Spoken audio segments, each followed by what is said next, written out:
Praise the Lord. உங்கள் வாழ்க்கையில் இன்றைக்கு இருக்கிற இந்த சூழ்நிலை எதனால் வந்துச்சு, இதற்கு என்ன சொல்யூஷன், என்ன செய்கிறதுங்கிறது குறித்து கூட தெரியாமல் ரொம்ப குழம்பிக் கொண்டு இருக்கிறீங்க தானே? கவலைப்படாதீங்க, பயப்படாதீங்க, திகையாதீங்க. கர்த்தர் சொல்கிறார், சங்கீதம் 115:3, நம்முடைய தேவன் பரலோகத்தில் இருக்கிறார், தமக்கு சித்தமான யாவையும் செய்கிறார்.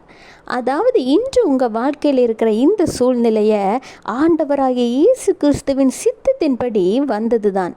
அவர் சித்தத்தின்படி ஒன்று செய்தார் என்றால் அது இப்போதைக்கு பார்க்க கொஞ்சம் கஷ்டமாக தான் தெரியும். ஆனால் அதன் மூலம் பிற்காலத்தில் உங்களுக்கு ஒரு நன்மை, ஆசீர்வாதம், சமாதானம், மனமகிழ்ச்சிக்காகத்தான் இந்த சூழ்நிலையை ஆண்டவர் தந்திருக்கிறார்.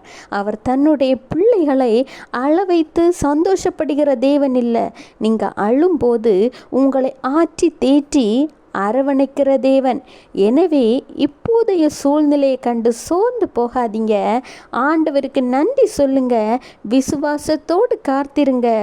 உங்கள் வாழ்க்கையில் எதிர்பாராத நேரத்தில், எதிர்பாராத காலத்தில் ஒரு அற்புதம், அதிசயமான சூழ்நிலை உங்கள் வீட்டில் வரதான் செய்ய போகிறது. உங்கள் வீட்டை கர்த்தர் ஆசீர்வதித்து நடத்தப் போகிறார். Have a blessed day. Jesus bless you.